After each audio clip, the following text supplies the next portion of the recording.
Latest technology courses, best infrastructure మరియు అద్భుతమైన placements. Engineering లో మీ best choice Avian institute of engineering and technology, Ibrahimpatnam.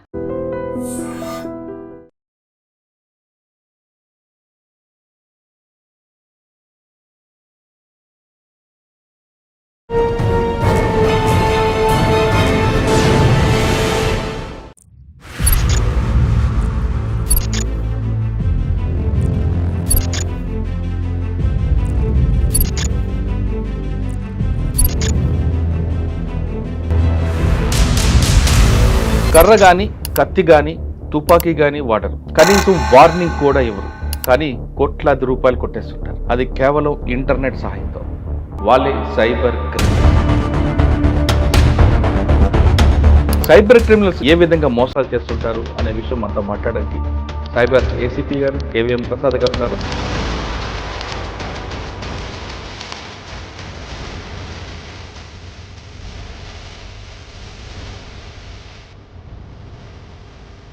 Cyber criminals అందరూ కూడా చదువురాని వాళ్ళు, కానీ మోసపోతున్న వాళ్ళందరూ కూడా బాగా చదువుతున్న వాళ్ళు.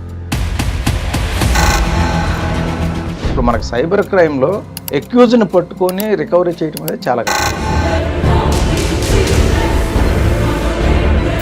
ట్రెడిషనల్ క్రైమ్ తీసుకుంటే వాళ్ళు రావడం, బాడీ అఫెన్స్, కొట్టడం, బెదిరించడం రకరకాలు ఉండేవి. ఇప్పుడు ఏమీ లేకుండా కేవలం ఇంటర్నెట్ సహాయంతోనే అందిన కాడి దోచుకోండి కోట్లాది రూపాయలు. ఎంత వాళ్ళ ధర ఎంత వీలైతే అంత రూపం చేస్తున్నారు. ఇప్పుడు మనకి ట్రెండింగ్ సైబర్ క్రైమ్ వచ్చేసరికి నంబర్ ఆఫ్ కంప్లైంట్స్, అంటే కంప్లైంట్స్ ఎక్కువగా వస్తున్న ఫ్రాడ్ చూస్తే అడ్వర్టైజ్మెంట్ ఫ్రాడ్.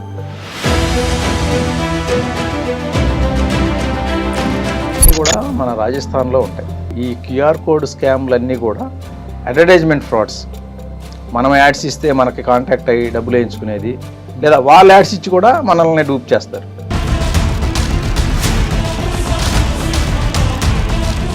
ఇప్పుడు రాజస్థాన్లో భరత్పూర్, ఆల్వార్ డిస్ట్రిక్ట్స్ ఉన్నాయి. ఆ డిస్ట్రిక్ట్స్ ఎలా ఉంటాయంటే మనం డైరెక్ట్గా విలేజ్లోకి పోయి క్రిమినల్ని పట్టుకొని రాలేము. ఆ లోకల్ పోలీసు సహకారం ఉన్నా కూడా విలేజెస్లో పోలీసులు ఎంటర్ కాలేని పరిస్థితులు కొన్ని దగ్గరలో ఉన్నాయి. ఇవాళ మీరు అన్నట్లుగానే నా ఫోన్లో కాకుండా ఎక్కడో సిస్టంలో నేను చేశాను, మర్చిపోయాను, ఫ్రాడ్ జరిగింది. లేదు మన సిస్టమ్, మన ఫోన్ వాట్సాప్ అనేది ఇంకొక దాంట్లో అవుతుందనే విషయం మనం తెలుసుకోవడానికి అవకాశం ఉందా? అవుతుంది. మనం చెక్ చేసుకోవాలి. మన డివైస్ సెట్టింగ్స్ ఓపెన్ చేసి లింక్డ్ డివైసెస్ అని ఒక ఆప్షన్ ఉంటుంది. ఇప్పుడు ఇది సెట్టింగ్స్లో ఇక్కడ చూడండి, లింక్డ్ డివైసెస్ అని ఒకటి ఉంది. కొడితే కనుక మనకి ఇట్లా వస్తుంది. ఇక్కడ దాని మీద క్లిక్ చేస్తే లాస్ట్లో లాగౌట్ అని ఒకటి వస్తుంది ఆప్షన్. ఈ లాగౌట్ కొట్టేసిన, లాగౌట్ కొడితే కనుక అది లాగౌట్ అయిపోయింది.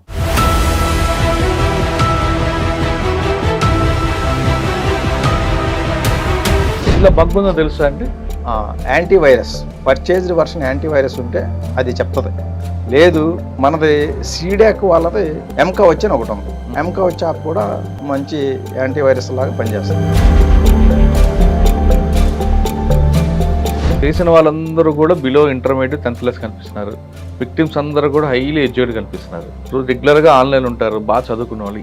అసలు ఆ వేరియేషన్ ఎందుకు వస్తుందండి? దీనికి అసలు సైబర్ క్రైమ్కి మెయిన్ 2 ఇష్యూలు. ఒకటి అవేర్నెస్ లేకపోవటం, రెండోది అత్యాశ. ఆశ ఉన్నంత కాలం ఈ సైబర్ ఫ్రాడ్స్ ఆగవు. అవగాహన లేకపోతే కూడా అయ్యే అవకాశాలు ఉంటాయి.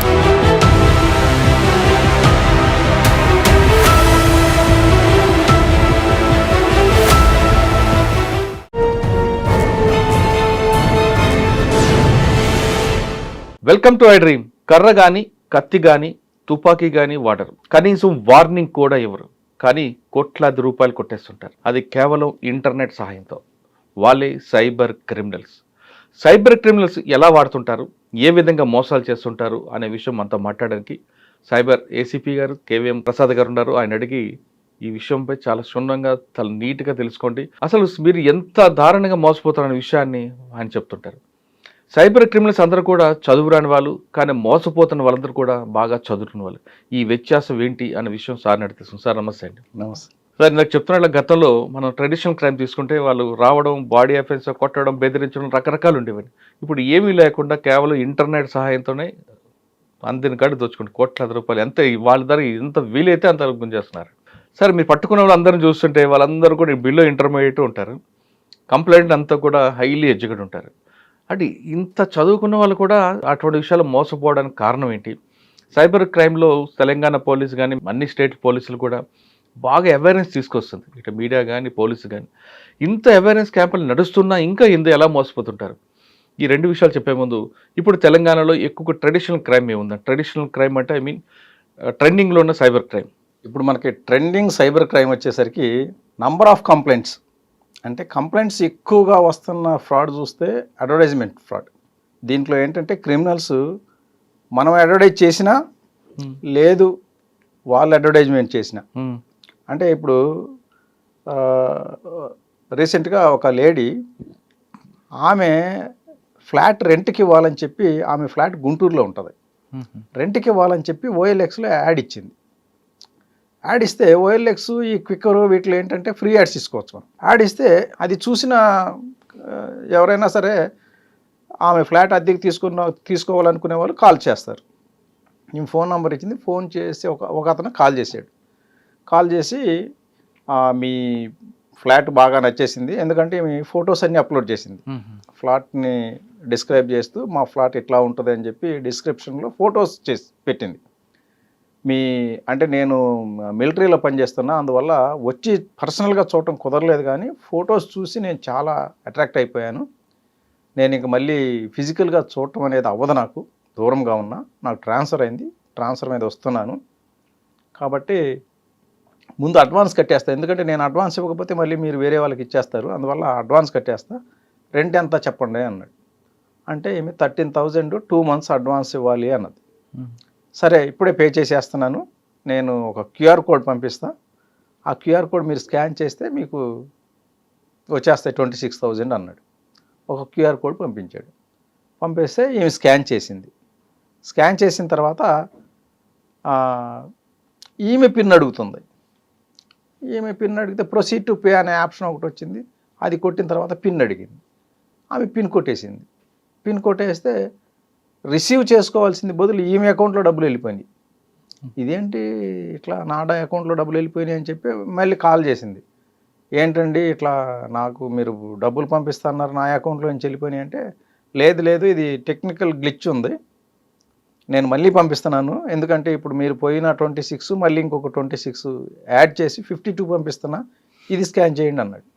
సార్ క్యూఆర్ కోడ్ పంపితే మన డబ్బులు పోతాయనే విషయం ఆవిడకి అవగాహన లేదు. ఎందుకంటే మనం మార్కెట్లోకి పోయి చాలాసార్లు క్యూఆర్ కోడ్లు స్కాన్ చేసి పే చేస్తుంటాం, కానీ మనకు రావాల్సినప్పుడు ఎప్పుడు కూడా మనం ఏమి స్కాన్ చేయకుండానే వస్తున్నాయి అనేది మర్చిపోతున్నారు. మనకు ఎవరైనా డబ్బులు పంపితే మనం ఏం స్కాన్ చేయడంలా, ఆటోమేటిక్గా వస్తున్నాయి, మనకు ఒక పాపప్ వస్తుంది, you received so and so money from so and so అని చెప్పి. కానీ వీళ్ళు అది ఇక్కడ వచ్చేసరికి మర్చిపోతున్నారు. ఆయన డబ్బులు పంపిస్తాను అంటే ఆయన చెప్పిన ఇన్స్ట్రక్షన్స్ ఫాలో అవుతున్నారు తప్ప, అరే క్యూఆర్ కోడ్లో నేను మార్కెట్లోకి పోయి అన్నీ కూరగాయలు కొనేటప్పుడు కూడా క్యూఆర్ కోడ్ స్కాన్ చేసి పే చేస్తున్నాను కదా, ఇప్పుడు మరి ఈయన క్యూఆర్ కోడ్ స్కాన్ చేస్తే నేను పే చేస్తాను కదా, ఆయన నాకు పే చేయాలంటే క్యూఆర్ కోడ్ ఎందుకనే ఆలోచన రావడంలే. ఈమె మళ్ళీ 52,000 పంపితే అది కూడా స్కాన్ చేసింది, మళ్ళీ 52,000 పోయినాయి. అదేంటి మళ్ళీ పోయినాయి అంటే, మీరు స్కానింగ్ తప్పు చేసినారు, మళ్ళీ ఇంకొకసారి చేయండి అని మళ్ళీ అట్లా 4.5 lakh వరకు క్యూఆర్ కోడ్ స్కాన్ చేపిస్తూనే పోయాడు. ఈమె ఆయన చెప్పిన మాటలు ఏంటుందే తప్ప ఆమె సొంత బ్రెయిన్ అనేది అసలు యూజ్ చేయడం, అంటే ఇంట్లో వాళ్ళకి అడగడం కూడా ఏం లేదు. 4.5 lakh పోయిన తర్వాత అప్పుడు ఇదంతా ఏదో ప్రాబ్లంగా ఉందండి, దానివల్ల ఏదో మొత్తానికి మిస్టేక్ అయ్యి మీ డబ్బులు వెళ్ళిపోయినాయి, ఇవి రిఫండ్ ఇవ్వాలి అంటే నేను ఒక ప్రాసెస్ చేయాల్సి ఉంటుంది, ఆ రిఫండ్ కోసం మళ్ళీ మీరు పేమెంట్ చేయాలని చెప్పేసి టోటల్ 10 lakhs చేశాడు. 10 lakhs అయిన తర్వాత వాడికి ఎందుకో మరి 10 lakhs అయిన తర్వాత కూడా వదలబుద్ధి కాలే. ఒక పని చేయండి, లాస్ట్లో ఒక 2 lakhs ఈమె దగ్గర అకౌంట్లో డబ్బులన్నీ అయిపోయినాయి, నా అకౌంట్లో డబ్బు లేవు బాబు అంటే, ఒక పని చేయండి, ఎందుకంటే ఒక 2 lakhs మీ ఫ్రెండ్ ఎవరి దగ్గర అప్పు తీసుకోండి, ఎందుకంటే మళ్ళీ మీకు 10 lakhs 2 lakhs కడితే కనుక 12 lakhs వచ్చేస్తాయి, ఈ 2+ పోయిన 10 మొత్తం కలిపి 12 lakhs వస్తాయి, ఎందుకు మిస్ చేసుకుంటారు, ఈ 2 lakhs కదా, ఒక్క 2 lakhs కట్టేస్తే 12 lakhs వచ్చేస్తాయి, ప్లీజ్ ఎవరితో ఉన్న అప్పు తీసుకొని కట్టేయండి అంటే అది కూడా నమ్మేసింది ఆమె. వాళ్ళ ఫ్రెండ్కి ఫోన్ చేసి 2 lakhs లోన్ తీసుకుంది. లోన్ తీసుకొని ఆ 2 lakhs కూడా పంపించింది. పంపించిన తర్వాత మళ్ళీ ఏం రాలా. అప్పుడు ఓహో ఇక ఎన్ని లక్షలు కట్టినా కూడా ఇది మనకు రావు, అందువల్ల అప్పుడు అర్థమైంది QR కోడ్లు స్కాన్ చేస్తే మనకు డబ్బులు రావు, మన డబ్బులు పోతాయి అనేది. అప్పుడు వచ్చి కంప్లైంట్ చేయడం జరిగింది. ఇలా కంప్లైంట్ అయిన తర్వాత మీరు ఏమైనా దాన్ని పర్సూ చేశారా ఆ కేసుని? పర్సూ చేసాం. అవన్నీ కూడా మన రాజస్థాన్లో ఉంటాయి. ఈ QR కోడ్ స్కామ్లన్నీ కూడా అడ్వర్టైజ్మెంట్ ఫ్రాడ్స్. మనం యాడ్స్ ఇస్తే మనకి కాంటాక్ట్ అయ్యి డబ్బులు వేయించుకునేది, లేదా వాళ్ళు యాడ్స్ ఇచ్చి కూడా మనల్ని డూప్ చేస్తారు. ఇవన్నీ కూడా మ్యాక్సిమం. అంటే ఇప్పుడు మీరు చెప్పిన దాంట్లో మనం యాడ్ ఇచ్చి మనం పడ్డాం ఉచ్చులో, కానీ వాళ్ళు యాడ్ ఇచ్చి ఎలా పడదాం మనం? వాళ్ళు యాడ్ ఇచ్చి ఎలా పడతారంటే వాళ్ళు ఒక కారు పెడతారు, మనకి OLX మొత్తం సెర్చ్ చేస్తే ఆ కారు వేరే దగ్గర దొరుకుతుంది. అదే ఫోటో అదే నంబరు మొత్తం యాజ్ ఇట్ ఈజ్ ఉంటాయి. కానీ అందులో 10 లక్షలు చేస్తే ఈయన 2 లక్షలు పెట్టేస్తాడు. బ్రాండ్ న్యూ మెరిసిపోతుంటుంది కారు ఫొటోస్, కానీ 2 lakhs కోట్ చేస్తాడు. అప్పుడు మనకేంటి, ఎక్కడైనా సరే చీప్కి ఏదైతే దానికే పోతాం. ఒక దగ్గర 10 లక్షలు ఉంది, ఒక దగ్గర 2 లక్షలు ఉంది అంటే ఎందుకు ఉంది అని ఆలోచించరు. ఆలోచించకుండా ఈ 2 lakhs వాడికి కాల్ చేస్తారు. కాల్ చేస్తే ఆయన నాకు రీసెంట్గా ట్రాన్స్ఫర్ అయిందమ్మా, నేను వెళ్ళిపోతున్నా, అందుకనే నేను మిలిటరీలో పనిచేస్తాను, కాబట్టి ఇది తొందరగా డిస్పోజ్ చేసి వెళ్దామనే ఉద్దేశంతో చీప్గా అమ్మేస్తున్నా, లేకపోతే దీని కాస్ట్ 10 lakhs, ఇంకా నాకు తొందరగా ఉండటం వల్ల చీప్గా ఇచ్చేస్తున్నా అని చెప్పి మనం అడగకపోయినా కూడా ఆయన ఆర్మీ కార్డు ఒకటి పంపిస్తాడు. ఆర్మీలో ఇచ్చిన ఐడెంటిటీ కార్డు, తర్వాత ఆధార్ కార్డు ఒకటి పంపిస్తాడు, రిజిస్ట్రేషన్ సర్టిఫికేట్ ఒకటి పంపిస్తాడు. ఇవన్నీ పంపించి వీళ్ళకి కాన్ఫిడెన్స్ అనమాట, ఓ ఈయన అంత ఆథెంటికేటెడ్ పర్సన్, జెన్యున్ పర్సన్ అనే ఇది కల్పించడం కోసం ఇవన్నీ పంపించి వీళ్ళకి అప్పుడు ఇవి చూసిన తర్వాత ఇదేదో కొంచెం జెన్యున్గానే ఉందిలే అనిపిస్తుంది. అప్పుడు మీరు ఓకే అంటే మరి మీరు కొంచెం అడ్వాన్స్ పే చేస్తే నేను బండి మీకు పంపిస్తానంటాడు. అడ్వాన్స్ ఎంత అంటే ఏం లేదు, జస్ట్ ఒక 2 lakhs చెప్తే కనుక ఒక 20,000 పంపించండి అంటాడు. ఈ 20,000 పంపించిన తర్వాత ఇక్కడ మేము ఆర్మీలో ఉన్నాం కదా, దీనికి ప్యాక్ చేయాలా, మామూలుగా పంపితే ఊరుకోరు ఇక్కడ, ఆ ప్యాకింగ్ ఛార్జెస్ ఇంకో 20,000 అంటాడు. అవి పంపుతారు. 40 అయిపోయింది. అవి పంపిన తర్వాత ఆర్మీ గేట్ ఛార్జెస్ అని ఉంటుంది, ఎందుకంటే మా ఆర్మీ గేట్లో నుంచి రావాలి అంటే ఆర్మీ గేట్ ఛార్జెస్ కట్టాలా, దీనికి ఒక 40,000 అంటాడు. 80 అయిపోయింది.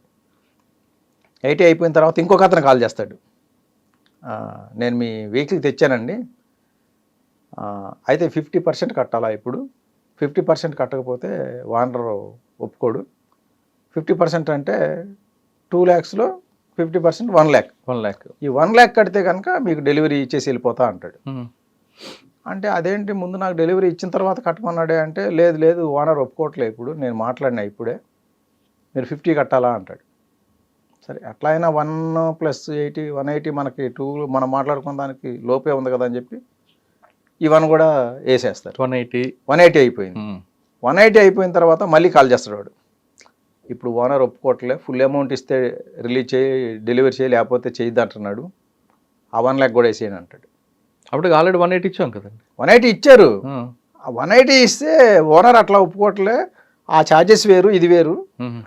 ఇప్పుడు మీరు ఫస్ట్ కట్టినవి advance, army gate charges, packing charges అవి అలాగో, ఇది వేరు. ఇప్పుడు మీరు ఫుల్ అమౌంట్ అంటే ఇంకో 1 lakh వేయాల్సిందే అంటారు. అంటే ఇక ఇప్పుడు ఆల్రెడీ 180 వెళ్ళిపోయినాయి, ఇది మరి వేయకపోతే మొత్తం పోతాయేమో అనే ఉద్దేశంతో ఆ 1 lakh కూడా వేసేస్తారు. 280 అవుతుంది.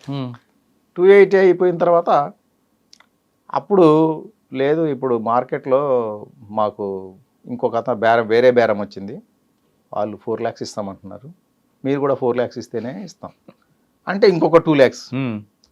ఇలా 2 lakhs చెప్పి 10 lakhs వరకు వేయించుకున్న కేసులు చాలా ఉన్నాయి. వీళ్ళు ఎందుకంటే ఆల్రెడీ మన పోయిన డబ్బులు మళ్ళీ వస్తాయేమో అనే ఉద్దేశంతో అవి రికవరీ చేసుకుంటాం కోసం ఇంకా కొంచెం అని చెప్పేసి వేస్తూనే పోతారు.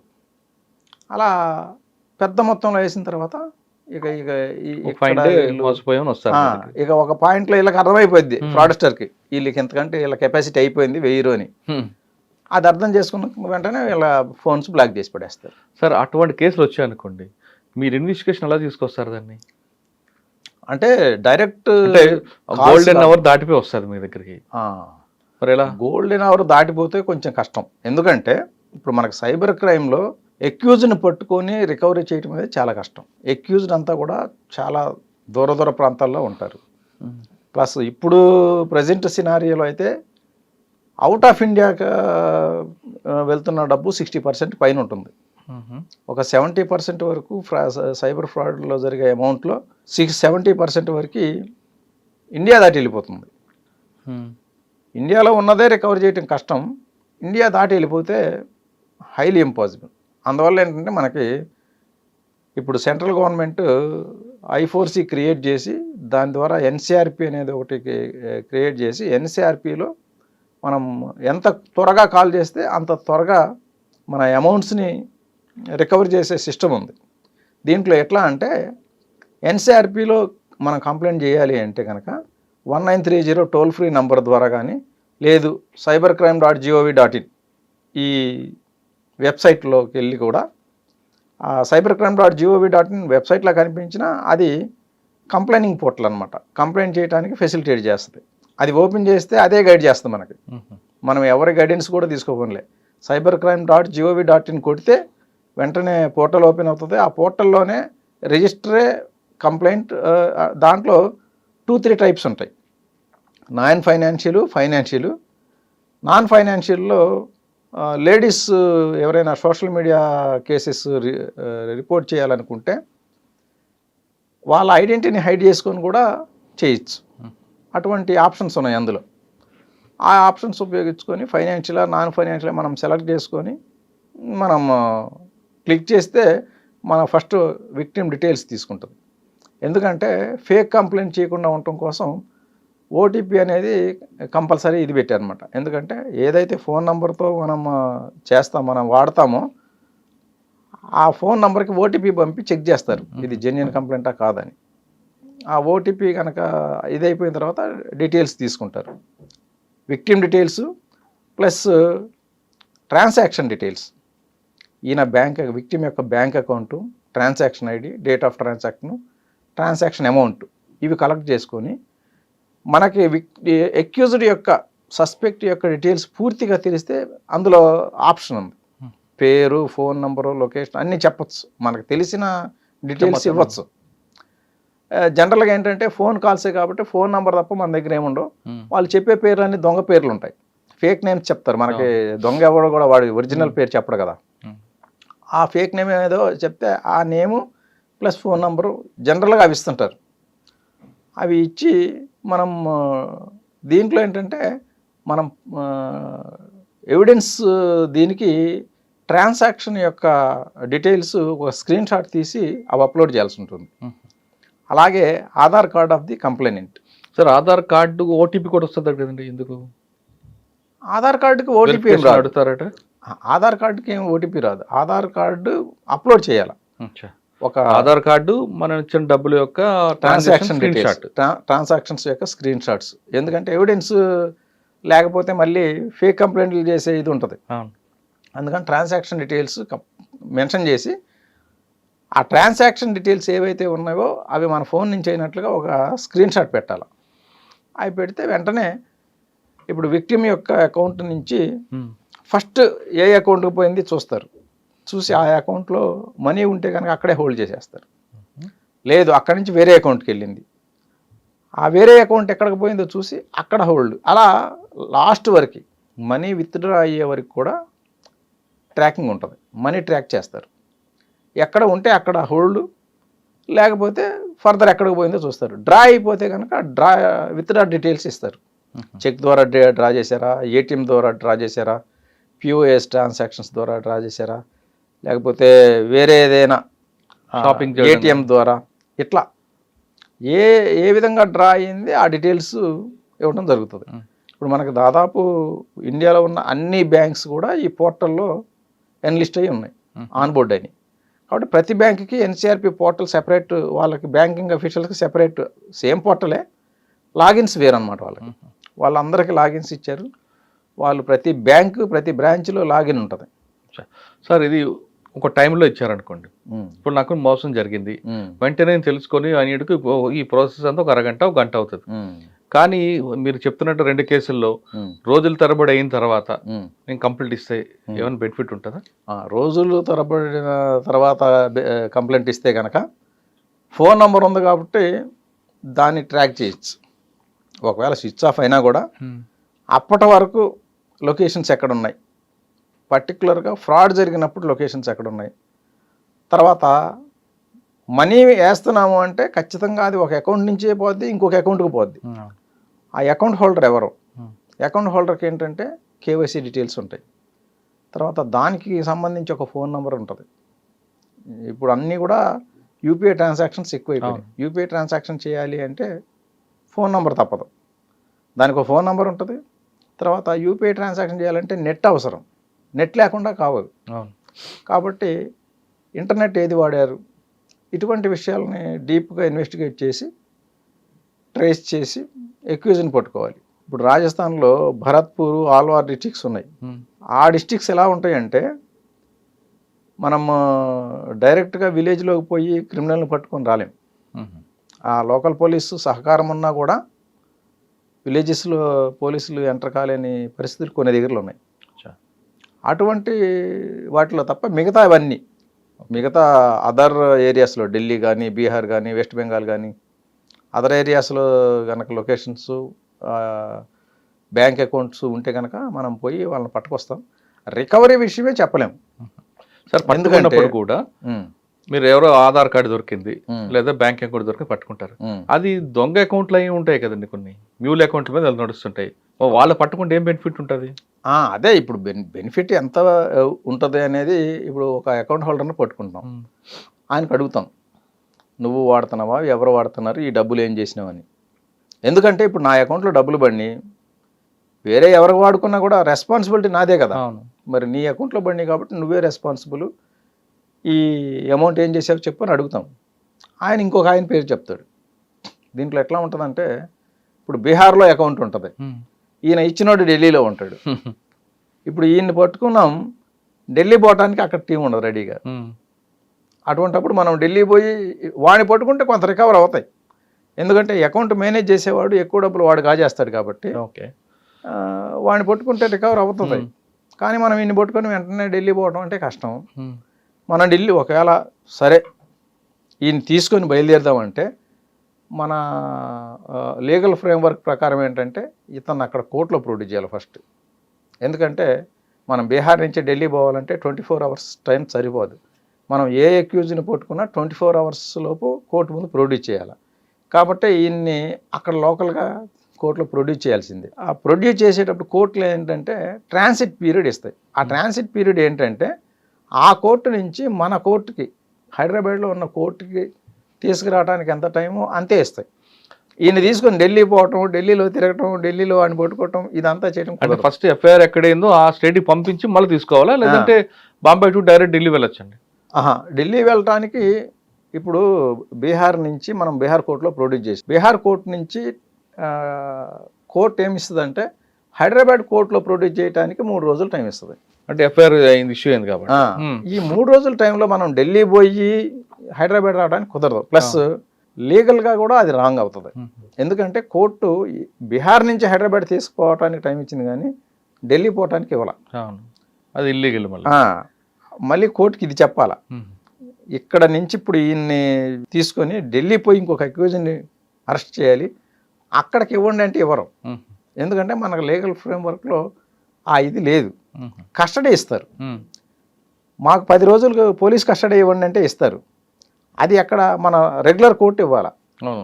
బయట పట్టుకున్నప్పుడు బీహార్లో ఒక పట్టుకున్నాం, లేదు కలకటాలో పట్టుకున్నాం, కలకటా కోర్టుకి పోలీస్ కస్టడీ ఇవ్వరు.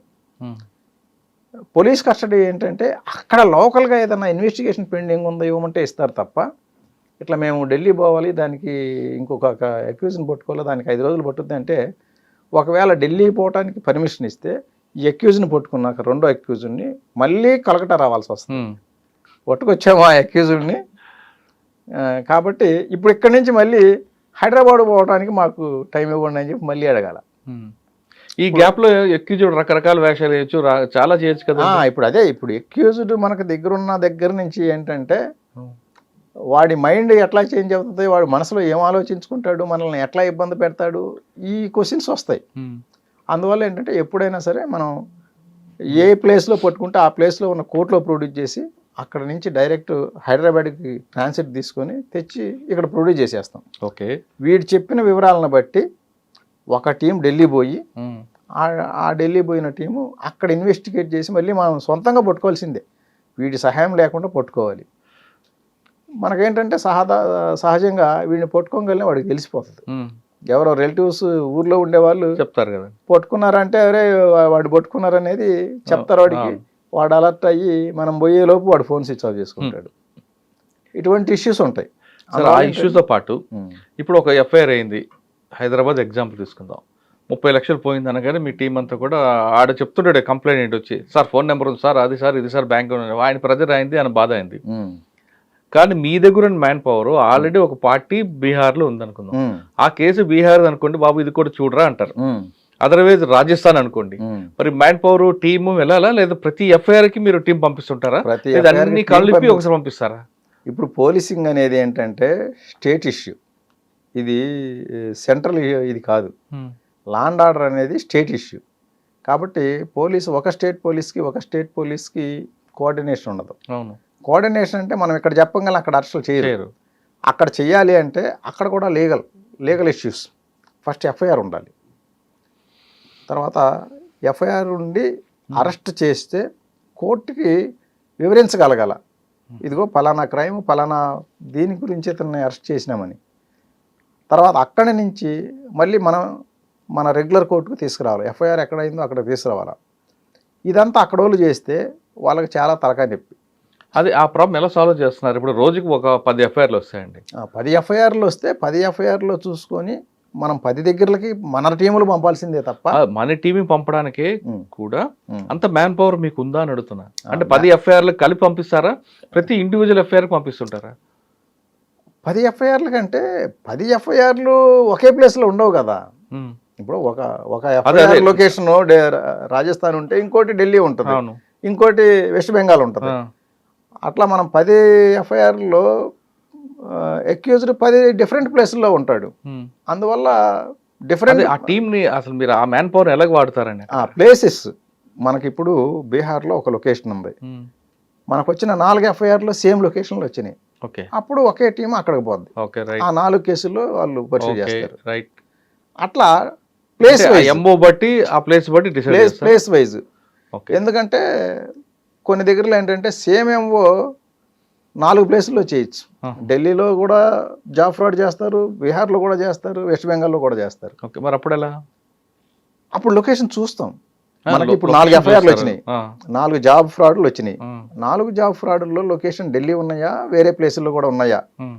4 ఢిల్లీ ఉంటే ఒకే టీం ఢిల్లీ పోయి 4 కేసులు చూస్తుంది. ఓకే, 4 స్టేట్లు ఉన్నాయనుకో, 4 దగ్గర పోవాల్సింది, 4 టీములు పోవాల్సిందే. ఇందులో అంటే 4 టీంలు పంపారు అనుకోండి, టీంకి ఒక 2 అనుకోండి, మీరు టీంకి 2 ఎట్లా సరిపోతుంది? ఇప్పుడు అరెస్ట్ చేయాలి, అరెస్ట్ చేసిన తర్వాత కోర్టుకు తీసుకోవాలా, కోర్టు తీసిపోయిన తర్వాత మళ్ళీ ఆయన్ని వెనక్కి తీసుకురావాలి. ప్లస్ ఇప్పుడు ఒక అక్యూజ్ని పట్టుకున్నాం, వాడు మళ్ళీ అక్కడే లోకల్గా ఇంకోటి పేరు చెప్పాడు, నేను నా అకౌంట్ వాడతాడు అని. లేదు, నా అసోసియేట్ ఇంకొక అతను ఉన్నాడు అని చెప్పాడు. అసోసియేట్ని కూడా పట్టుకోవాలిగా, మనం సగంలో వదిలేయకూడదు కదా. ఇప్పుడు డిఫరెంట్ ప్లేస్ ఉన్నప్పుడు తప్పనిసరి కనీసం 5 ఉంటారా, మినిమం 4 అయితే కంపల్సరీ. 4 స్టేట్లో 4 టీంలు అంటే 20 మంది వెళ్ళిపోయారు. మరి మ్యాన్ పవర్ ఉంటుందా మీకు? ఆ మ్యాన్ పవర్ సమస్య అనేది సైబర్ క్రైమ్లో ఎప్పుడూ ఉంటుంది. మ్యాన్ పవర్ అనేది పెద్ద ప్లస్ హైదరాబాద్ సైబర్ క్రైమే కాదనుకోండి, మొత్తం అన్ని స్టేట్లో రోజు ఎఫ్ఐఆర్లు అవుతున్నాయి. ఆ ఎఫ్ఐఆర్లో కేటగిరీ ఎలా డివైడ్ చేస్తారు అంటే 10 లక్షలు, 5 లక్షలు, లక్ష పోయినోడు కూడా డబ్బులే, 10 లక్షల పోయిన ఉంటారు, ₹1,00,00,000 పోయిన కూడా ఉంటారు. మీరు ఎలా డివైడ్ చేసుకొస్తారు అక్కడ? అంటే ఇప్పుడు ఎక్కువ పోయిన వాళ్ళకి కొంచెం ఎక్కువ ప్రిఫరెన్స్ ఉంటాయి, తక్కువ పోయిన వాళ్ళది కూడా ఈక్వల్గానే చూస్తాం. కాకపోతే ఏంటంటే ఇప్పుడు మనకి పెద్ద అమౌంట్స్ పోయిన వాటిల్లో ఎక్కువ చైనీ ఫ్రాడ్స్ ఉంటున్నాయి. అందుకని ఇప్పుడు మనకి నంబర్ ఆఫ్ కంప్లైంట్స్ చూస్తే కనుక ఈ OLX ఉంటాయి. అదే అమౌంట్ చూస్తే, అమౌంట్ వైజ్ చూస్తే 70% ఇన్వెస్ట్మెంట్ ఫ్రాడ్, డిజిటల్ అరెస్ట్లో, తర్వాత బాస్ ఫ్రాడ్ అని ఒకటి ఉంది. బాస్ ఫ్రాడ్ అంటే వాట్సాప్లో డీపీలా బాస్ డీపీ పెట్టేసేసి కింద వాళ్ళని ఇదిగో ఈ అకౌంట్కి డబ్బులు ట్రాన్స్ఫర్ అయ్యి ఆ అకౌంట్కి డబ్బులు ట్రాన్స్ఫర్ చేయి అని చెప్పి అడుగుతారు. రీసెంట్గా ఒక కన్స్ట్రక్షన్ కంపెనీ AGMకి వాళ్ళ MD ఒక మెసేజ్ పంపించాడు. నా ఫోన్ పనిచేస్తలేదు, ఒక అర్జెంట్ డీల్ ఉంది, ఇంకొక ఇన్ఫ్రా కంపెనీ పేరు ఇచ్చి ఈ ఇన్ఫ్రాకి 1.8 crore అర్జెంట్గా ట్రాన్స్ఫర్ చేయన్నాడు. AGM అంటే ఆయన కూడా MD దగ్గర ఎప్పుడు చెక్కులు సంతకాలు తీసుకొని కొన్ని పెట్టుకుంటుంటాడు, ఎందుకంటే అర్జెంట్ కేసులు ఏమైనా ఉంటే డబ్బులు ట్రాన్స్ఫర్. అట్లా ముందు ఒకటి 1.8 crore ట్రాన్స్ఫర్ చేసాడు. కనీసం వెరిఫై చేసుకోలేదు, ఫోన్ చేసి చేయాలా వద్దని. చేయరా, బాస్ DP ఉంది, DPలో బాస్ DP చూసి మన బాసే ఫోన్ పని చేయట్లేదు అంటున్నాడు కదా అనుకున్నాడు. ఫోన్ పని చేయట్లేదని చెప్పి ఈయన అరే ఒకసారి చెక్ చేసి చూద్దామని ఆలోచన రాలా, ఎందుకంటే ఈ ఫ్రాడ్ గురించి ఆయనకి అవగాహన లేదు. 1.8 crore పంపించారు. పంపించిన తర్వాత నెక్స్ట్ డే మళ్ళీ same message. Next day boss ఆఫీస్లో కూడా ఉన్నారు. అది వాడికి తెలియదు. వాడికి తెలియదు. వాడేంటి రాళ్ళు వేస్తుంటాడు, 10 రాళ్ళు వేస్తే ఒకటి తగులుతుంది. అట్లా మళ్ళీ సెకండ్ డే కూడా 2.9 crore అర్జెంటుగా ట్రాన్స్ఫర్ అన్నాడు. బాస్ ఆఫీస్లో ఉంటే పోయి ఒక మాట అడిగితే కూడా అయిపోయేది. ఈయన ముందు బ్యాంకుకి చెప్పి చెక్ కూడా ఇవ్వకుండా ట్రాన్స్ఫర్ కూడా ఇచ్చేసారు. బ్యాంక్ ఏంటంటే రెగ్యులర్ కస్టమర్ కదా అని చెప్పి మెయిల్ పెడితే చేసేసారు. చేసిన తర్వాత చెక్ మీద సంతకానికి బాస్ దగ్గర పోయాడు. అరే 2.9 crore ఏంటి అంటే, అరే ఇప్పుడే మీరు చెప్పారు కదా సార్ అంటే, నేను ఎప్పుడు చెప్పాను అన్నాడు ఆయన. అంటే అప్పుడు చూసుకుంటే ఏంటంటే ఎవడో ఫ్రాడ్స్టరు బాస్ DP పెట్టుకొని నా ఫోన్ పనిచేయట్లేదు, ఇది నా కొత్త ఫోన్ అని చెప్పేసేసి ఇట్లా మనీ ట్రాన్స్ఫర్ అనగానే 1-2 సార్లు చెక్ చేసుకోవాలి. అది MD ఫోటో కావచ్చు, ఎవరిదైనా కావచ్చు. అందులో అసలు వాట్సాప్ మెసేజెస్, వాట్సాప్ కాల్స్ అసలు నమ్మటానికి లేదు. సిమ్తో చేసే కాల్స్ చాలా రిలయబుల్. ఎందుకంటే ఇప్పుడు నేనున్నా, నా వాట్సాప్ నా ఫోన్లో ఉంది, నేను ఏదో పని మీద ఎక్కడో పోయినప్పుడు ఒకసారి ఒక సిస్టంలో కూడా నా వాట్సాప్ ఎనేబుల్ చేశాను. ఎనేబుల్ చేసిన తర్వాత నేను మర్చిపోయా ఆ విషయం, కానీ అక్కడ యాక్టివ్లోనే ఉంది అది. మనం ఒక్కసారి ఒక సిస్టంలో వాట్సాప్ని ఎనేబుల్ చేస్తే మనం లాగౌట్ అయ్యే వరకు అందులో కంటిన్యూ అవుతూనే ఉంటుంది. నేను మర్చిపోయినా. ఆ సిస్టమ్ ఆపరేట్ చేసేవాడికి ఏంటంటే సార్ DP మన వాట్సాప్ మన దగ్గర ఉంది కదా, ఒక మెసేజ్ చేసి చూద్దామని చెప్పేసి ఎవరికో మెసేజ్ చేసాడు. వాళ్ళకి తెలియదు కదా ఇట్లా వాట్సాప్ నా దగ్గర ఉంది, ఆ సిస్టంలో కూడా ఉంది అని. వాళ్ళు నిజమైనా నమ్ముతారు, లేదు కాల్ చేసి కూడా మాట్లాడచ్చు. అందువల్ల అదే ఫోన్ అయితే సిమ్ కార్డు 2 ఫోన్లో సిమ్ కార్డు పనిచేయదు. ఒకటే ఫోన్లో ఒకసారి యాక్టివేట్ అయితే ఒక డివైస్లోనే యాక్టివేట్ అయితే తప్ప 2 డివైస్లో ఒకసారి పనిచేయదు. ఈ వాట్సాప్, టెలిగ్రామ్ వీటితో ఈ డేంజర్ ఉంది. సైమల్టేనియస్గా 3 లాగిన్స్ అవ్వచ్చు. ఓకే. అందువల్ల వాట్సాప్ మెసేజెస్ ఎప్పుడు నమ్మకూడదు. ఒకవేళ మీరు అన్నట్లుగానే నా ఫోన్లో కాకుండా ఎక్కడో సిస్టంలో నేను చేశాను, మర్చిపోయాను, ఫ్రాడ్ జరిగింది, లేదు మన సిస్టమ్ మన ఫోన్ వాట్సాప్ అనేది ఇంకొక దాంట్లో అవుతుందనే విషయం మనం తెలుసుకోవడానికి అవకాశం ఉందా? అవుతుంది. మనం చెక్ చేసుకోవాలి. మన డివైస్ సెట్టింగ్స్ ఓపెన్ చేసి లింక్డ్ డివైసెస్ అని ఒక ఆప్షన్ ఉంటుంది. ఆ లింక్డ్ డివైసెస్ మీద కొడితే మనకి మన వాట్సాప్లో మన ఫోన్ కాకుండా ఇంకా అదర్ డివైసెస్లో ఎక్కడెక్కడ లింక్ అయ్యి ఉందో చూపిస్తుంది. దాన్ని మనం లాగౌట్ చేసుకోవచ్చు. ఓకే. ఇప్పుడు మనం పొరపాటున ఎక్కడన్నా వేరే సిస్టంలో లాగిన్ అయినా మనం వచ్చిన తర్వాత మర్చిపోతే, ఒకవేళ అది లాగౌట్ చేయటం మర్చిపోతే కనుక మనం వచ్చిన తర్వాత మన ఫోన్ తీసుకొని చేసేయచ్చు. ఒకసారి మీరు చేసి చూపించగలరా? అదొకటి. కొంతమంది బగ్గులు పంపిస్తుంటారు తెలియకుండా, మన వాటిని మాటలు ఏంటి ఇవన్నీ చూస్తుంటారు. ఆ బగ్గుండు ఎలా, అది కూడా చూపించండి. ఇప్పుడు ఇది సెట్టింగ్స్లో ఇక్కడ చూడండి లింక్డ్ డివైసెస్ అని ఒకటి ఉంది. కొడితే కనుక మనకి ఇట్లా వస్తుంది. నాకు ఇప్పుడు చూడండి సార్ ఇందులో 1 2 3 3 కనెక్ట్ అయి ఉన్నాయి. ఇవేంటంటే నా ఐప్యాడ్ ఒకటి ఎప్పుడు కనెక్ట్ అయి ఉంటుంది, తర్వాత ల్యాప్టాప్ ఒకటి, నేను వాడే సిస్టమ్ ఒకటి, నాకు పర్సనల్ సిస్టమ్ ఉంది. ఈ మూడు డివైసెస్ కనెక్ట్ అయి ఉన్నాయి. ఇప్పుడు నేను ఒకటి ఇది వద్దనుకున్నా, ఇక్కడ దాని మీద క్లిక్ చేస్తే లాస్ట్లో లాగౌట్ అని ఒకటి వస్తుంది ఆప్షన్. ఈ లాగౌట్ కొట్టేసిన, లాగౌట్ కొడితే కనుక అది లాగౌట్ అయిపోయింది. ఇప్పుడు 2 ఉన్నాయి చూడండి. ఇలా మనం ఇవి కూడా లాగౌట్ చేసేసుకోవచ్చు, ఎక్కడుండని చేసుకోవచ్చు. ఇది మీ దాంట్లో లేవు, ఇప్పుడు మీ దాంట్లో 0 ఉన్నాయి, లింక్ టు విండోస్ అని ఉంది, మీ దాంట్లో ఏం లేదు, మీరేమీ కనెక్ట్ చేయలేదు. ఓకే, ఇందులో బగ్ ఉందో తెలుసా అండి? యాంటీవైరస్ పర్చేజ్డ్ వర్షన్ యాంటీవైరస్ ఉంటే అది చెప్తుంది. లేదు మనది సీడాక్ వాళ్ళది ఎంకవచ్ అని ఒకటి ఉంది. ఎంకవచ్ యాప్ కూడా మంచి యాంటీవైరస్ లాగా పనిచేస్తుంది. ఆ ఎంకవచ్ డౌన్లోడ్ చేసుకుంటే, ఎంకవచ్ డౌన్లోడ్ చేసుకున్నా కూడా మనకి అది స్కాన్ చేస్తుంది. ఏమన్నా హిడెన్ యాప్స్ కానీ లింక్స్ కానీ ఏదన్నా కూడా హిడెన్ యాప్స్ కింద చూపిస్తుంది. మనం ఎంకవచ్ డౌన్లోడ్ చేసుకొని కూడా మనం అప్పుడప్పుడు చెక్ చేసుకోవచ్చు. ఓకే సార్, ఇందాక చెప్పిన కేసులో ఏమైనా పట్టుకున్నారనుకోండి మీరు, వాడు హ్యాబిచువల్ అఫెండరు లేదా ఫస్ట్ టైం ఏది జరిగింది, ఫస్ట్ టైం అయితే మీరు పట్టుకుంటారు, రికవర్ అవుతుంది, లేదా వాడి చైనా పంపాడు ఎక్కడ పంపి తర్వాత విషయం. హ్యాబిచువల్ అఫెండర్ అనుకోండి, ఏపీలో తెలంగాణలో చేశాడు, మీరు ట్రాక్ చేశారు, పట్టుకున్నారు, కానీ వాడు అదే రోజు అదే అమౌంట్ని ఇంకొక స్టేట్కి పంపొచ్చు, లేదా ఇంకో స్టేట్లో అదే రోజు ఇంకో క్రైమ్ చేయొచ్చు. ఇప్పుడు మీరు ఫ్రీజ్ చేసిన అమౌంట్ తెలంగాణ స్టేట్కి వస్తుందా, లేదా ఆల్రెడీ వేరే స్టేట్లో చేసాడు వాళ్ళు కూడా క్లెయిమ్ చేసే అవకాశం ఉందంట? ఇప్పుడు మనకి ఫ్రీజ్ చేసిన అమౌంట్ ఎవరిది అనేది ఎన్సీఆర్పీనే నిర్ణయిస్తుంది. ఓహో, ఎందుకంటే ఇప్పుడు నా అమౌంట్ మీ అకౌంట్కి వచ్చింది, మీ అకౌంట్ నుంచి వెళ్ళిపోయింది, ఎక్కడికి వెళ్ళిందో ఆ అకౌంట్ మీదే నాకు హక్కు ఉంటుంది, మీ దాని మీద పోయినట్లే. ఎందుకంటే నాది 100 రూపాయలు వచ్చింది, 100 రూపాయలు 100 వెళ్ళిపోయింది, ఇక మీ అకౌంట్కి నాకేమీ సంబంధం లేదు. కానీ వాడు రెగ్యులర్గా చేస్తుంటాడు కదండి. చేస్తుంటాడు అక్యూజ్డ్ క్రిమినల్ లైబిలిటీ ఉంటుంది, మీ అకౌంట్లో క్లెయిమ్ చేయడానికి రాదు. ఓహో, ఆ 100 రూపాయలు పోలీసులు పలానా ఏఎన్ అఫెండర్ కొన్ని స్టేట్లో చేశాడు, మీరు రికవరీ తెలంగాణ చేశారు, కానీ మా స్టేట్లో కూడా వాంటెడ్ కాబట్టి ఆ ప్రాపర్టీ మీద ఆ ఫ్రీజ్ అమ్మటం మాకు రైట్స్ ఉన్నాయని వస్తుంటారట కదా. అది ఇప్పుడు ఎన్సీఆర్పీ రూల్స్ అండ్ రెగ్యులేషన్స్ ఫాలో అయితే ఆ ఇష్యూస్ రావు. ఎప్పుడు వస్తాయి అంటే, ఇప్పుడు నేను ఒక అకౌంట్కి వేసా, 1,00,000 రూపాయలు వేసా, మీరు కూడా 1,00,000 వేసారు, ఈయన 1,00,000, ఆయన 1,00,000, మొత్తం 5 లక్షలు వచ్చి పడినాయి. 5 లక్షలు వచ్చి పడే వరకు 5 మంది డబ్బులు అట్లే ఉన్నాయి. తర్వాత ఒక 50,000 బయటికి వెళ్ళిపోయింది, ఇంకొక 50,000, ఇంకొక అట్లా 2.5 లక్షలు వెళ్ళిపోయినాయి.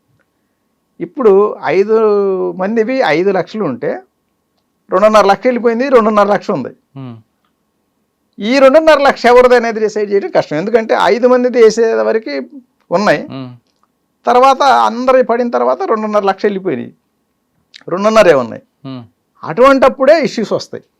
అటువంటి ఇష్యూస్ ఎలా షార్ట్ అవుట్ చేస్తారు? అటువంటి ఇప్పుడు మన I4C వాళ్ళు ఏం చేసినారంటే, అందరై పడింది 5 లక్షలు, ఉన్నది 2.5 lakh, కాబట్టి దీంట్లో 50% ఉన్నాయి, 5 మందికి 50% డిస్ట్రిబ్యూట్ చేసేస్తారు.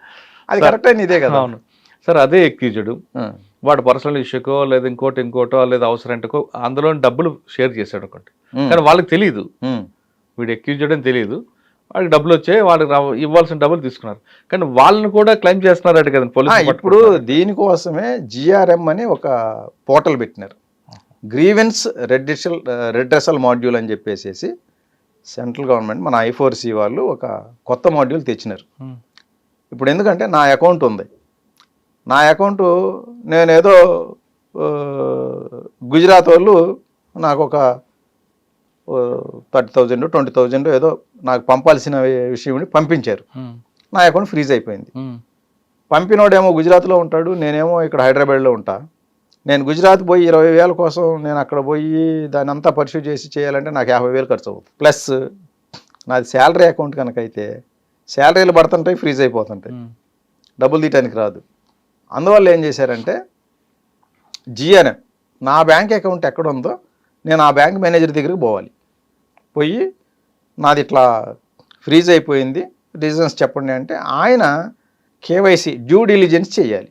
డ్యూ డిలిజెన్స్ అంటే మన యొక్క హౌస్ అడ్రస్ కరెక్టా కాదా, కేవైసీ డాక్యుమెంట్స్ కరెక్టా కాదా, మన పాన్ నంబరు జెన్యునా కాదా, ఇవన్నీ వెరిఫై చేసి నేను వెరిఫై చేశాను ఈయన జెన్యున్ కస్టమరు కానీ ఈయన అకౌంట్ ఫ్రీజ్ అయింది, మీ ఎండ్ నుంచి మీరు వెరిఫై చేసి తగిన యాక్షన్ తీసుకోండి అని చెప్పి ఆ జిఆర్ఎం పోర్టల్లో బ్యాంక్ మేనేజర్ ఒక రిక్వెస్ట్ రైజ్ చేస్తాడు.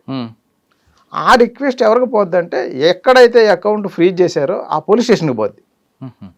ఆ పోలీస్ స్టేషన్ వాళ్ళకి కూడా ఈ పోర్టల్ చూసుకొని ఇప్పుడు ఇండియా మొత్తం మీద సెంట్రల్ గవర్నమెంట్ ముఖ్యంగా పరిశీలి చేస్తుంది ఇవే ఎంఆర్ఎం అండ్ జిఆర్ఎం. ఎంఆర్ఎం అంటే మనీ రెస్టరేషన్ మాడ్యూల్.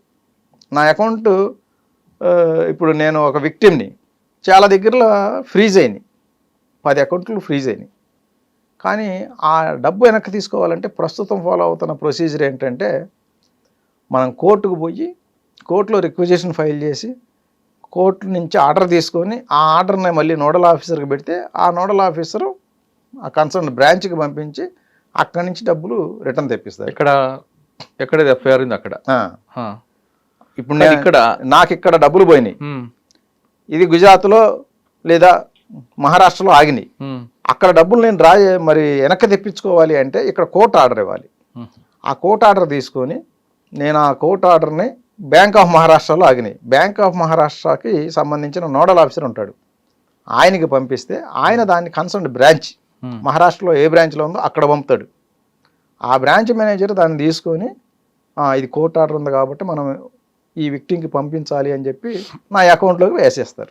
కోర్ట్ ఆర్డర్ని ఫాలో అవుతూ కోర్ట్ ఆర్డర్లో ఏ అకౌంట్కి ఏమని ఉంటే ఆ అకౌంట్కి ట్రాన్స్ఫర్ చేస్తారు. కోర్ట్ ఆర్డర్ విషయంలో అంటే నేను అంటుంది హైదరాబాదే కాదు, కొన్ని డిస్ట్రిక్ట్లో కొన్ని స్టేట్లో పోలీసు అంటే సైబర్ పోలీసులను ఒక గ్రూప్ ఉంటుంది. లీగల్ అడ్వైస్ తీసుకోవాలి కాబట్టి కోర్టుకు వెళ్ళాలి, అడ్వకేట్ కావాలి కాబట్టి ఆ పోలీస్ స్టేషన్లో ఉన్న అడ్వకేట్ దగ్గరికి వెళ్ళండి, ఆయనే తొందరగా పర్సూట్ చేస్తారని ఒక అడ్వకేట్ ప్రమోట్ చేస్తున్నారు. అది తప్పు. అట్లా ఎవరు అడ్వకేట్ దగ్గరికి వెళ్తేనే ఫాస్ట్ గా వస్తున్నారు. లేదు నేను నా అడ్వకేట్ దగ్గరికి వెళ్తే అది డిలే అవుతుంది. ఈ అడ్వకేట్ దగ్గరికి వెళ్తే అందరి దగ్గర అడ్వకేట్లు 10% అయితే ఈ 30% ఛార్జ్ చేయడం, ఆ 30% లో 15% సైబర్ పోలీసులకు వెళ్తుంది, 15% నాకు అని, ఇది ఒక బ్లాక్ మెయిలింగ్. ఇది ఎంతవరకు కరెక్ట్ అంటారు? ఇది రాంగ్. ఎందుకంటే ఎవరో కూడా ఇప్పుడు విక్టిమ్కి డబ్బులు ఇప్పించేటప్పుడు 30% డిమాండ్ చేసి అడ్వకేట్ పేరు చెప్పి అనేది చాలా రాంగ్. అడ్వకేట్స్ ఫీజు తీసుకుంటారు. వాళ్ళకి ఏంటంటే నాకు తెలిసిన ఒక పోలీస్ స్టేషన్ లో ఇదే ఇష్యూ జరిగితే అడ్వకేట్ ద్వారా అంటే పోలీస్ స్టేషన్ లో ఉన్న అడ్వకేట్ ద్వారా వెళ్తే ఫాస్ట్ గా అవుతుంది, లేదు వేరే దగ్గర వెళ్తే లేట్ అవుతుంది అని ఒక ఆర్గ్యుమెంట్ జరిగింది. సరే అని పోలీసుల ద్వారా చెప్పిన దాన్ని వెళ్తే విత్ ఇన్ 24 hours లో అమౌంట్ క్లియర్ అయిపోయింది, ఒక 1 week తర్వాత. అంటే ఇదొక ఆర్గనైజ్డ్ క్రైమ్ లాగా ఉందండి. యాక్చువల్గా ఇటువంటి ఇష్యూస్ని అవాయిడ్ చేయడానికి మన హైకోర్టు ఒక సర్క్యులర్ పంపించారు అన్ని కోర్టులకి. దాని ప్రకారం ఇటువంటి కేసుల్ని మనం అసలు ఏమీ అవసరం లేకుండానే, ఏది అడ్వకేట్లు అవసరం లేకుండా పిటిషనర్ డైరెక్ట్ ఫైల్ చేస్తే కూడా కోర్టు ఆర్డర్లు ఇచ్చేస్తున్నారు. ఇప్పుడు అందుకని ఇప్పుడు ఎంఆర్ఎం మాడ్యూల్ ఎట్లా ఉందంటే ఎంఆర్ఎం మాడ్యూల్లో మనీ రెస్టరేషన్ మాడ్యూల్లో బిలో 50,000 ఉంటే కనుక అసలు కోర్టు ఆర్డర్ అవసరం లేదు. ఈవెన్ ఎఫ్ఐఆర్ కూడా లేకున్నా కూడా ఇప్పుడు నేను ఒక 1 lakh ట్రాన్స్ఫర్ చేశా, తర్వాత అది ఫ్రాడ్ అని తెలిసింది, కంప్లైంట్ చేశా, దాంట్లో 50,000 ఆగినాయి, 50,000 వెళ్ళిపోయినాయి, 50,000 ఆగినాయి అవతల అకౌంట్లో. నేను 1930లో కాల్ చేసి కంప్లైంట్ చేశా, నాకు ఒక ఎన్సిఆర్పి పిటిషన్ జనరేట్ అయింది. పిటిషన్ జనరేట్ అయిన తర్వాత నాకు మెసేజ్ వస్తుంది, ఎక్కడైనా సరే డబ్బు లాగితే నాకు మెసేజ్ వస్తుంది. మెసేజ్ వచ్చినప్పుడు ఇది నీది ఇంత అమౌంట్ ఆగింది ఫలానా బ్యాంకులో అని వస్తుంది. తర్వాత ఏ బ్యాంకులో ఆగిందో ఆ బ్యాంక్ మేనేజర్ దాన్ని నోటిఫై చేయాలి. అంటే ఇది నా దగ్గర ఆగింది, this balance is available in this account అని చెప్పి ఒక దాన్ని నోటిఫై చేస్తే కనుక అది ఎంఆర్ఎం పోర్టల్లోకి వస్తుంది. వచ్చిన తర్వాత విక్టిమ్కి ఒక మెసేజ్ వస్తుంది, నీకు ఇంత అమౌంట్ ఈ పలానా బ్యాంకులో ఆగింది, నువ్వు పోర్టల్లో లాగిన్ అయ్యి రిక్వెస్ట్ రైట్ చేయని, రెస్టరేషన్ రిక్వెస్ట్. రెస్టరేషన్ రిక్వెస్ట్కి ఏంటంటే ఈయన పాన్ కార్డ్ అప్లోడ్ చేయాలి. ఈయన పిటిషన్ ఎన్సిఆర్పి పిటిషన్ నెంబర్ కొడితే అది ఓటీపీ అడుగుతుంది. ఈయన ఫోన్ నెంబర్ ఇస్తే ఆ ఓటీపీ కనుక చెప్తే దాంతో ఆ పోర్టల్ ఓపెన్ అవుతుంది. ఓపెన్ అయిన తర్వాత ఈయన డీటెయిల్స్ ఇచ్చి పాన్ నెంబర్ అప్లోడ్ చేయాలి. పాన్ నెంబర్ అప్లోడ్ చేసి ఈయనకి ఏ అకౌంట్కి డబ్బులు కావాలి అంటే కొంతమంది ఏంటంటే 2-3 అకౌంట్ల నుంచి వేస్తారు. ఆ 2-3 అకౌంట్లలో ఒక అకౌంట్ చూజ్ చేసుకోవాలి. లేదు నాకు అసలు ఆ అకౌంట్లు నేను తర్వాత ఫ్రాడ్ అవుతున్నాయని చెప్పి క్లోజ్ చేయించేసాను, కొత్త అకౌంట్ కావాలి. ఆ కొత్త అకౌంట్ నెంబర్ మెన్షన్ చేసి మనం ఆ రిక్వెస్ట్ రైజ్ చేసినట్లయితే విక్టిమ్ అది పోలీస్ స్టేషన్కి వెళ్తుంది. పోలీస్ స్టేషన్లో కన్సర్న్ ఐఓ ఈయన దగ్గర ఒక ఇండెమ్నిటీ బాండ్ తీసుకుంటారు. ఏంటంటే ఒకవేళ రాంగ్ క్లెయిమ్ అయినట్లయితే నేను మళ్ళీ ఈ డబ్బులు రిటర్న్ ఇస్తాను అని చెప్పి ఒక ఇండెమ్నిటీ బాండ్ తీసుకొని అది అప్లోడ్ చేసి, అలాగే ఈయన ఒక ఆర్డర్ ఇవ్వాలి. 106 BNSS ప్రకారం ఐఓకి కూడా పవర్ ఉంది. ఈ సీజ్డ్ మెటీరియల్ డబ్బులు ఏదైతే ఉందో అది ఇన్వెస్టిగేషన్కి అవసరం లేదు అనుకున్నప్పుడు ఎవరికైనా కస్టడీకి ఇవ్వచ్చు. అది ఎవరికి సంబంధించింది అయితే వాళ్ళ కస్టడీ. ఇక్కడ ఈ డబ్బులు విక్టిమ్కి సంబంధించినవి కాబట్టి విక్టిమ్కి కస్టడీ ఇస్తున్నట్లుగా మనం ఒక ఆర్డర్ ఇవ్వచ్చు ఐఓ. అట్లా 106 BNSS ప్రకారం ఈయన ఒక ఆర్డర్ సంతకం చేసి అది ఎన్సిఆర్పి ఎంఆర్ఎం పోర్టల్లోనే అప్లోడ్ చేసేసినట్లయితే కన్సర్న్ బ్యాంక్కి వెళ్ళి ఆ బ్యాంక్ మేనేజర్ రిఫండ్ చేసేస్తాడు. దీంట్లో ఇక లీగల్ ఇష్యూస్ ఏమీ ఉండవు. ఎందుకంటే ఫస్ట్ బ్యాంక్ మేనేజరే ఈ అమౌంట్ నీది, మా దగ్గర అవైలబుల్ ఉంది బ్యాలెన్సు అని నోటిఫై చేస్తాడు. తర్వాత మన విక్టిము రిక్వెస్ట్ రైజ్ చేస్తాడు. ఐఓ 106 BNSS ప్రకారం ఇండెమ్నిటీ బాండ్ తీసుకొని 106 BNSS ఆర్డర్ ఇస్తారు. కాబట్టి దీంట్లో ఇక మళ్ళీ థర్డ్ పార్టీ అవసరం లేదు, కోర్టులు అవసరం లేదు, లాయర్ అవసరం లేదు. అంటే బిలో 50,000 అబోవ్ 50 అయితే కోర్టు ఆర్డర్ ఉండాలి, ఎఫ్ఐఆర్ ఉండాలి. కాబట్టి అప్పుడు అడ్వకేట్ల అవసరం ఉంటుంది. అడ్వకేట్ అంటే మనకి కోర్టులో యాక్చువల్గా డైరెక్ట్ విక్టిమ్ ఫైల్ చేసేస్తే, ఇప్పుడు మాకు ఇక్కడ cyber security bureau head quarter police station ఉంది, దానికి 6th కోర్టు కనెక్టెడ్. 6th కోర్టులో విక్టిమ్ ఫైల్ చేస్తే కోట్ల రూపాయల ఆర్డర్లు ఇచ్చారు వితౌట్ అడ్వకేట్. ఇదే జిఆర్ఎం ఎంఆర్ఎం. ఎంఆర్ఎంలో జిఆర్ఎం అంటే గ్రీవెన్స్ రెడ్రెసల్ మాడ్యూల్. గ్రీవెన్స్ రెడ్రెసల్లో మన అకౌంట్లు ఫ్రీజ్ అయినప్పుడు మనం కన్సర్న్ బ్యాంకుకి పోయి, మన అకౌంట్ ఎక్కడుంటే ఆ బ్యాంకుకి పోయి ఇట్లా నాది ఫ్రీజ్ అయ్యింది, ఎందుకు ఫ్రీజ్ అయిందో తెలియదంటే ఆ బ్యాంక్ మేనేజర్ రిక్వెస్ట్ రైజ్ చేస్తాడు. ఎక్కడ ఫ్రీజ్ అయిందో అక్కడ కన్సర్న్ పోలీస్ స్టేషన్కి పోద్ది ఆ రిక్వెస్ట్. ఆ పోలీస్ స్టేషన్ వాళ్ళు చూసుకొని ఆ ట్రాన్సాక్షన్ అమౌంట్ ఎందుకు జరిగింది వెరిఫై చేస్తారు. దానికి విక్టిమ్ ఫస్టే ఎక్స్ప్లెనేషన్ ఇవ్వాలి, ఇదిగో this is the reason for transferring of this amount అని. ఎందుకంటే బ్యాంక్ మేనేజర్ దగ్గరికి వెళ్తే ఎందువల్ల ఫ్రీజ్ అయింది చెప్తాడు, ఫలానా ట్రాన్సాక్షన్ వల్ల అని. ఈ ట్రాన్సాక్షన్ ఎందువల్ల అయింది, ఎక్కడి నుంచి వచ్చింది, రీజన్ ఏంటి అనేది అకౌంట్ హోల్డర్కి తెలుస్తుంది. కాబట్టి మీరు చెప్పినట్లుగా హైదరాబాద్లో జరిగిందండి నాకు విక్టిమ్. నేను హైదరాబాద్లో కుక్కటిపల్లిలో నా బ్రాంచ్, నేను అక్కడికి వెళ్ళాలా లేదా కేరళలో ఉన్న నా బ్రాంచ్కి వెళ్ళాలా? కేరళ వెళ్ళనవసరం లేదు.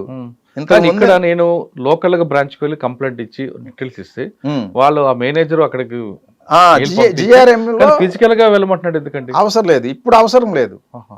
ఇంతకు ముందు అది ఫిజికల్, ఇప్పుడు పోర్టల్ వచ్చిన తర్వాత అందుకనే ఇప్పుడు చాలా అమాయకుల అకౌంట్లు ఫ్రీజ్ అవుతున్నాయి. ఇట్లా బిజినెస్ చేసే వాళ్ళవి అట్లా చాలా మంది అమాయకులు కూడా అవుతున్నాయి. ఈ చైనీస్ ఏంటంటే చాలా తెలివిగా మన వాళ్ళందరికీ ఇరికిచ్చేస్తున్నారు. ఇందులో చాలా మంది అమాయకులు బలవకుండా ఉండటానికి ఈ జిఆర్ఎం తెచ్చింది అందుకే. గ్రీవెన్స్ రెడ్రెసల్ మాడ్యూల్లో ఏంటంటే మన బ్రాంచ్కే వెళ్ళాలి. మన బ్రాంచ్కి వెళ్ళి బాబు నా అకౌంట్ మీ బ్రాంచ్లో ఉంది, ఇట్లా ఫ్రీజ్ అయింది చూసి చెప్పండి అంటే వాళ్ళు చూసి ఇదిగో పలానా ట్రాన్సాక్షన్ వల్ల నీది ఫ్రీజ్ అయిందని చెప్తారు. ఆ ట్రాన్సాక్షన్ ఎందువల్ల అయింది, ఎవరు పంపించారు ఆ డబ్బులు, ఎందుకు పంపించారు అనే రీజన్ బ్యాంక్ మేనేజర్కి చెప్తే ఆయన అది మెన్షన్ చేస్తాడు అందులో. The amount was sent for this purpose అని చెప్పేసి ఈయన డ్యూ డిలిజెన్స్ నేను చేశాను, కేవైసీ అంతా వెరిఫై చేశాను, ఈజ్ ఎ జెన్యున్ కస్టమర్ అని చెప్పేసి ఆయన సర్టిఫై చేయాలి. సర్టిఫై చేసి ఆ రిక్వెస్ట్ రేజ్ చేస్తే అది ఎక్కడైతే ఫ్రీజ్ చేశారో ఆ కన్సర్న్ పోలీస్ స్టేషన్కి పోద్ది. కన్సర్న్ పోలీస్ స్టేషన్ ఐఓ గారు దాన్ని ఓపెన్ చేసి ఆ రీజన్ ఓకే అనుకుంటే దాన్ని వెంటనే డీఫ్రీజ్ చేయొచ్చు. లేదు ఒకవేళ విక్టిమ్ని వీడియో కాల్లో చూడాలి అనుకొని వీడియో కాల్లో ఎగ్జామిన్ చేయాలనుకుంటే వీడియో కాల్ రిక్వెస్ట్ చేయొచ్చు, లేదా రిజెక్ట్ చేయొచ్చు. ఇలా కానీ ఫిజికల్గా వెళ్ళే అవసరం లేదు, ఫిజికల్గా వెళ్ళాల్సిన అవసరం లేదు. ఓకే, చాలా క్లారిటీ చెప్పారు. అసలు ఇవేం జరగకుండా ఉండాలంటే ఏం చేయాలి? చాలామంది ఇందాక ఫస్ట్లో చెప్పినట్లుగా చేసిన వాళ్ళందరూ కూడా బిలో ఇంటర్మీడియట్ 10th క్లాస్ కనిపిస్తున్నారు. విక్టిమ్స్ అందరూ కూడా హైలీ ఎడ్యుకేటెడ్ కనిపిస్తున్నారు. రెగ్యులర్గా ఆన్లైన్ ఉంటారు, బాగా చదువుకున్న వాళ్ళు. అసలు ఆ వేరియేషన్ ఎందుకు వస్తుందండి? దీనికి అసలు సైబర్ క్రైమ్కి మెయిన్ 2 ఇష్యూలు. ఒకటి అవేర్నెస్ లేకపోవటం, రెండవది అత్యాశ. ఆశ ఉన్నంతకాలం ఈ సైబర్ ఫ్రాడ్స్ ఆగవు. అవగాహన లేకపోతే కూడా అయ్యే అవకాశాలు ఉంటాయి. ఇప్పుడు క్యూఆర్ కోడ్స్లో అందరికి తెలుసు, అంటే అవగాహన ఉంది, మనం QR code scanning paying purpose చేస్తాము అని. దాని గురించి సెపరేట్గా క్యూఆర్ కోడ్ స్కాన్ చేస్తే నీ డబ్బులు పోతాయి అనే స్ఫూర్తి ఉంటేనే అది చేయరు. రెగ్యులర్గా చేసే పని అయినా కూడా మనకి మనం స్కాన్ చేసేటప్పుడు అది స్ఫురణకు రాదు. అదే కనుక ఇట్లా మనం బాబు నువ్వు క్యూఆర్ కోడ్ స్కాన్ చేసామంటే డబ్బులు పోతాయి అంటే కనుక అప్పుడు ఎవరైనా క్యూఆర్ కోడ్ స్కాన్ చేయంటే డబ్బులు పోతాయి నేను చేయను అంటారు. ఇది అవగాహన లేకపోవటం. రెండోది నీకు డబ్బులు వస్తాయి అంటే లాటరీలో డబ్బులు వచ్చినాయి అంటారు, లేదు లోన్ ఇస్తామంటారు. మన వాళ్ళకి చాలామందికి ఏంటంటే రిమోట్గా ఎవడైనా లోన్ ఇస్తే మనం కట్టకపోతే ఏం కాదు ఎగ్గొట్టేయచ్చు అనే ఒక బ్యాడ్ ఇంప్రెషన్ ఉంది. ఎక్కడి నుంచో కాల్ చేస్తున్నాడు వాడు లోన్ ఇస్తాను అంటున్నాడు, పేపర్ అవసరం లేదు, వెరిఫికేషన్ అవసరం లేదు అంటే లోన్ ఇచ్చేవాడు అంత అమాయకుడు ఉంటాడా? ఏం వెరిఫై చేసుకోకుండా లోన్ ఇచ్చేస్తాడా? లోన్ పేరుతో ఆ ఛార్జీలు కట్టండి ఈ ఛార్జీలు కట్టండి అని చెప్పేసి 10 లక్షల లోన్కి 5 లక్షలు ఛార్జీలు కట్ చేస్తారు. ఇట్లా ఇంకా అవసరం ఉంటే కనుక ఆ 10 లక్షల లోన్ని ₹1,00,00,000 తీసుకెళ్తారు, పెంచుతూ ఉంటారు. అంటే మీరు ఈ ఛార్జీలన్నీ పే చేసిన తర్వాత మా కంపెనీకి మంచి ఇంప్రెషన్ వచ్చింది మీ మీద, అందుకని మీ 10 lakhs లోన్లు 20 lakhsకి పెంచామంటారు. ఇట్లా చేసి ఇంకా ఎక్కువ బోల్తా కొట్టిస్తారు తప్ప లోన్లు ఏమి ఇవ్వరు. మనకు లోన్లు ఇవ్వడానికి ఇక్కడ లోకల్ బ్యాంక్స్ ఉన్నాయి. మనం జెన్యున్గా ఉంటే మన రికార్డ్స్ అన్నీ కరెక్ట్గా ఉంటే ప్రైవేట్ ఫైనాన్షియల్ కంపెనీస్ చాలా ఉన్నాయి, ఎన్బిఎఫ్సిస్, వాటి నుంచి తీసుకోవచ్చు. చాలా ప్రైవేట్ కంపెనీలు ఉన్నాయి. కానీ ఎక్కడో ఫోన్ చేస్తే వాడి దగ్గర తీసుకొని ఎగ్గొట్టేద్దాం అనుకోని కనుక ఒక నెగిటివ్ థాట్తో పోతే అది టోటల్గా మనకి ఫైనాన్షియల్ లాస్ అవుతుంది. రెండోది అవగాహన ఇది ఒకటి. ఇంకొక ఆశ ఏంటంటే ఇప్పుడు ఇన్వెస్ట్మెంట్స్, షేర్లో ఇన్వెస్ట్ చేస్తే మీ ఇబ్బడముబ్బడ లాభాలు వస్తాయని చెప్పేసి చాలామందిని ఫేక్ లింక్స్ షేర్ చేస్తున్నారు. ఫ్రాంక్లిన్ కంపెనీ అంటాడు, ఏదో ఫారిన్ కంపెనీస్లో పెడితే విపరీతమైన లాభాలు అంటారు. అసలు ఇండియాలో వచ్చినంత లాభాలు ఏ ఫారిన్ కంపెనీలు షేర్స్లో రావు. మనకిక్కడ పెరిగినట్లుగా ఫారిన్ కంపెనీలో షేర్లు ఎప్పుడు పెరగవు. అక్కడ ఎప్పుడు స్టాండర్డ్ గ్రోత్ ఉంటుంది తప్ప 500 ఉన్నది 5,000 ఎప్పుడు కాదు. కానీ మన వాళ్ళకి ఏంటి, ఫారిన్ కంపెనీ అనగానే అబ్బో తెగ లాభాలు వచ్చేస్తాయి, అదొక బ్యాడ్ ఇంప్రెషన్ ఉంది అనుకొని నిజమేననుకొని వాళ్ళు చెప్పినట్లుగా వాళ్ళు లింకులు పంపుతున్నారు. ఇది కంపెనీ లింక్, ఇది కంపెనీ వెబ్సైట్ ఓపెన్ చేయండి అని. ఆ లింక్ క్లిక్ చేస్తే ఫ్రాంక్లిన్ కంపెనీనే ఓపెన్ అవుతుంది, కానీ ఫేక్ వెబ్సైట్ ఓపెన్ అవుతుంది. వీళ్ళు దాంట్లోనే డీమ్యాట్ అకౌంట్ ఓపెన్ చేస్తున్నారు, దాంట్లోనే పెట్టుబడులు పెడుతున్నారు. అక్కడ వీళ్ళు ₹1,00,000 పెడితే 2 లక్షలు అయినట్టు చూపిస్తుంది. ఇనీషియల్గా కొంత విత్డ్రా చేసుకొని ఇస్తారు, దాంతో నమ్మకం పెరుగుతుంది. తర్వాత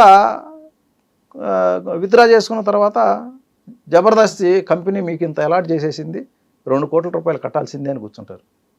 ఐపీఓస్ అలాట్ అయిపోయినాయి మీకు, అవి కట్టిన తర్వాత ఇక్కడ 4 కోట్లు చూపించేస్తుంది.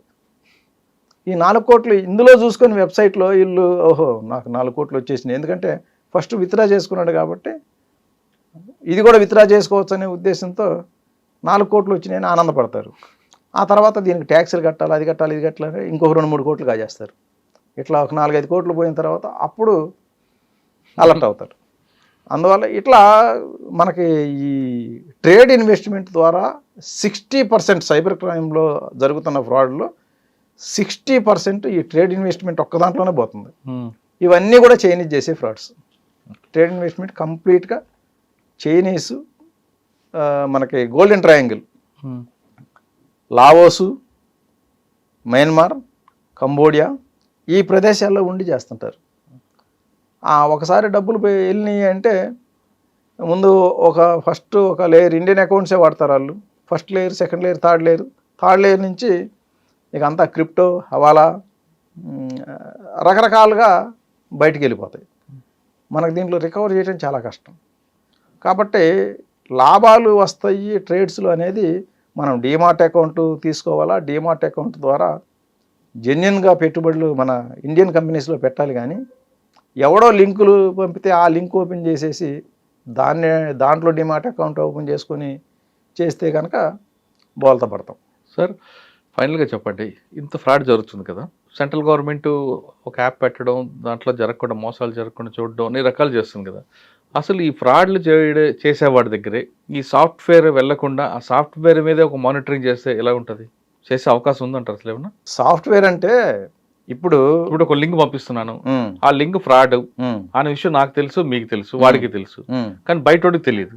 అసలు సాఫ్ట్వేర్ కంపెనీ వాడే ఇటువంటి చేసే వాళ్ళ మీద ఒక మానిటరింగ్ చేస్తే అంటే ఇప్పుడు సాఫ్ట్వేర్ కంపెనీ ఈ సాఫ్ట్వేరు నా ఫోన్లో ఉండాలి అంటే నేను డౌన్లోడ్ చేసుకోవాలి. అవును. లేదు నాది సామ్సంగ్ ఫోను, శాంసంగ్ ఫోను వాడు ఈ డివైస్లో ఇన్స్టాల్ చేయాలి. ఆ ఇన్స్టాల్ చేస్తే కనుక చాలా లీగల్ ఇష్యూస్ వస్తాయి. నాకు ప్రైవసీ ఉండదు ముందు. ఎందుకంటే నా కాల్స్ మానిటర్ చేయాలా, నా మెసేజెస్ మానిటర్ చేయాలా, ఇవన్నీ మానిటర్ చేస్తేనే అవుద్ది. ఓకే, అలా కాకుండా ప్రతి ఫోన్లో కూడా డివైస్లో ఇది ఫ్రాడా లేదా అనేది మనం చేస్తున్నప్పుడే ముందు ఒక అలర్ట్ మెసేజ్ వచ్చే విధంగా చేసుకుంటాం. అవి చాలా వరకు ఇప్పుడు వచ్చే మోడర్న్ ఫోన్స్ అన్నిటిలో కూడా కాల్స్ ఎక్కువ మంది దీన్ని న్యూసెన్స్ కాల్ అని చెప్పారు. ఆ న్యూసెన్స్ కాల్స్ని కట్ చేసేస్తాయి. లేదు స్పామ్ కాల్ అని వచ్చింది. స్పామ్ కాల్ ని అది అలో చేయకుండా అదే కట్ చేసి చూపిస్తుంది మనకి, ఇస్తుంది. అదే విధంగా మెసేజ్లు కూడా పెడితే మెసేజ్లు కూడా బ్లాక్ చేసి ఇప్పుడు ఇటువంటి ఫోన్ల నుంచి వస్తే కనుక బ్లాక్ చేసేస్తాయి అవి. మోడర్న్ ఫోన్లలో ఉందా ఇది మనకి? అంటే ఇవి ఏంటంటే ట్రూ కాలరు, అదర్ దీని ద్వారా వచ్చే రిపోర్ట్స్ని బట్టి దాని బేసిస్గా వస్తాయి. ఇప్పుడు నేను ఒక కొత్త ఫోన్ తీసుకున్నా, మీకే కాల్ చేశా, ఇది ఎక్కడ రిజిస్టర్ కాలేదు ఇంతవరకు, కొత్త ఫోను. ఆ నంబర్ కాల్ చేస్తే వస్తుంది, మెసేజ్లు పంపిస్తే వస్తాయి. దాన్ని ఏం చేస్తారు మరి? అట్లా ఇప్పుడు ఒకసారి డేటా వచ్చింది, ఒక ఫోన్ నంబర్ మీద డేటా తయారైంది ఫ్రాడ్ అని, అటువంటి వాటిని బ్లాక్ చేయొచ్చు. బ్లాక్ చేస్తుంది. కొత్త నంబర్లకి బ్లాక్ చేయలేదు. కొన్ని ఉంటాయి, ప్రతి దాంట్లో కూడా కొన్ని లూప్ హోల్స్ ఉంటాయి, మనం అవాయిడ్ చేయలేం.